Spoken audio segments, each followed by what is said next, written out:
আমাৰ ইয়াৰ এছপিয়ে কয় যে গাড়ী ভাঙাটো এটা বেলেবল অফেন্স।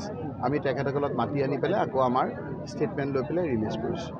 গতিকে গাড়ীবিলাকৰ বহুত আপোনাৰ এনেকৈ গাড়ী ভাঙিলে বহুত আপোনাৰ ইঞ্চুৰেঞ্চো কভাৰ নকৰে। গতিকে আমি গাড়ীবিলাক আজি নানি মাত্ৰ তিনিখন আমাৰ মটৰচাইকেলেৰে মোৰ চিকিউৰিটি দুজন আৰু মই আৰু তানজিল আৰু এখন লৈ আমি আহি আছিলোঁ। আহি থাকোঁতে পুলিচে আমিও গম পাইছিলোঁ তাত ৰখি আছে বুলি, কিন্তু এনেকৈ ব্যক্তিগত গাত মাৰি পেলোৱা বুলি আমি ভবা নাছিলোঁ। এছ পিক যেতিয়া ক'লোঁ, এছ পিয়ে ক'লে যে মই উচিত কৈ দিছোঁ, আৰু সেইমতে মই এজন ছিনিয়ৰ মানুহ, মই আগতীয়াকৈ যোৱাকালিও কথাখিনি জনাইছোঁ, লিখিতভাৱে জনাইছোঁ, আৰু এইখিনি আপোনাৰ অচিক মই কথা পাতিলোঁ। অচিয়ে ক'লে যে আপুনি আহক, আহিলে আমি আপোনাক ৰূপহী তিনিআলিৰ পৰা আমি লৈ যাম, মিটিঙলৈকে থৈ দিম, অলপ দূৰ লাগে। তাৰপিছত মই অহা ৰাস্তাত আকৌ অচিক ফোন কৰিলোঁ। অচিয়ে কৈছে যে মই তিনিআলিত ৰখি আছোঁ, আপুনি আহক।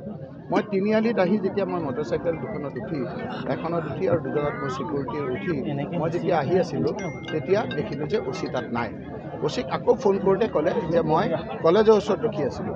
তাৰমানে অচি সেইফালেদি আহোঁতে যি 20-30টা ল'ৰা আমাৰ ডকাইত চুৰ দিন দুপৰত ৰখি আছে, যিসকলক আমাৰ ইলেকশ্যনৰ সময়ত আমাৰ MLA সকলক গাড়ী ভাঙাৰ পিছতো বিভিন্ন ধৰণে অত্যাচাৰ কৰাৰ পিছতো কোনো একশ্যন হোৱা নাই। হিমন্ত বিশ্ব শৰ্মা ডাঙৰীয়াই ৰাতি তেওঁলোকৰ লগত অপেনলি খোলাকৈ যেতিয়া কথা পতা আৰম্ভ কৰিলে, তেখেতসকলৰ সাহস বাঢ়ি গ'ল, আৰু সেইকাৰণে আজি দুৰ্দান্ত ডকাইত চুৰ মাৰ্ডাৰ কেছৰ আসামী স্পষ্টকৈ সকলো জানে, ভিডিঅ'ত আমাৰ কথাবিলাক আছেই।